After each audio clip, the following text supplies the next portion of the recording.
One Page Weekly with Nick Slavik. Craft.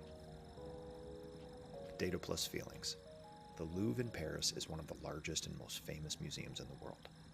There are about 300 artists represented there and thousands of precious works of art. Ever heard of the Mona Lisa? They have it.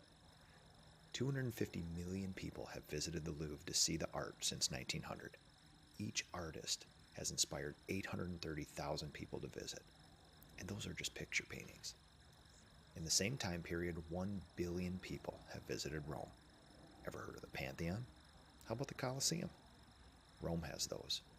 The scale, technical ability, and artistry of those structures are 4 times more interesting to humans than paintings. Why? Craft. Craft is the combination of technical skills and artistry. I was raised in a painting company. With my father, mother, and brother, we restored old farmhouses and got to meet the people whose families dwelled in them for a century. Early on, I learned what old-growth wood was. I was able to handle solid brass house parts, extract and reset cut iron nails. I even had the privilege of moving a cast iron tub from one floor to the next. I heard the family's stories of that place and how the structure was like another family member. I saw how they left an impression on the home and vice versa. My body interacted with beautiful, real materials put into place by craftspeople who didn't know they were craftspeople. They were just doing their task, combining technical ability and artistry. Have you ever seen a solid fir built-in sideboard in a 1917 craftsman home? They used to build those pieces of fine cabinetry on site with hand saws and hammers. There was no local cabinetry shop. Building with their hands was a utilitarian response to scarcity, but it ended up beautiful and durable. Being near these things and putting my hands on them gives me energy in a way that many other things don't. When I built my new home, I fitted it with trim doors and cabinets that came from 100-year-old structures, made from trees that were over 250 years old. My way of being closer to the history of these humans and connecting me to their craft. And if you like old farmhouses, you love old churches. They take craft to another level. Marble, oak, encaustic tiles, sculptures, tapestries. Their purpose is to inspire, humble, and bring you closer to the divine.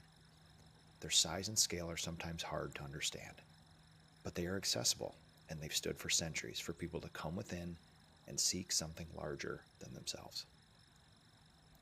We associate craft at this scale with being closer to God, who some might argue is the ultimate craftsperson. I feel closer to the divine when I restore an antique piece of furniture, when I restore a historic double-hung window, or when I fill the pores of a century-old clapboard with primer. It gives me energy. It also humbles me. It connects me with something larger than myself. Craft inspires humans. It's been biologically programmed into us for millennia. I refer to myself as a master craftsperson.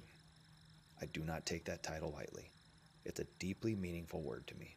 It's practical, it's utilitarian, it's art, it's self-expression. And for me, I prefer it all on a large scale. Done right, it can be beautiful and inspiring. Rome is. My chosen form of technical skills and artistry is painting houses. And it's also my businesses, entrepreneurship. But I also practice my art through crafting my family. Craft is also a lifestyle, an expression of myself.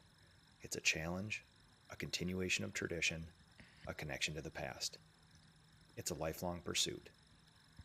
Knowing that true mastery is elusive, I'm humbled and inspired. A healthy tension. Craft keeps us moving down a beautiful path towards a goal we may never accomplish.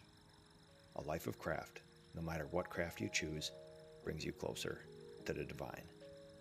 It has for me, in the deepest of ways, even if I don't always understand it. This has been One Page Weekly with Nick Slavik.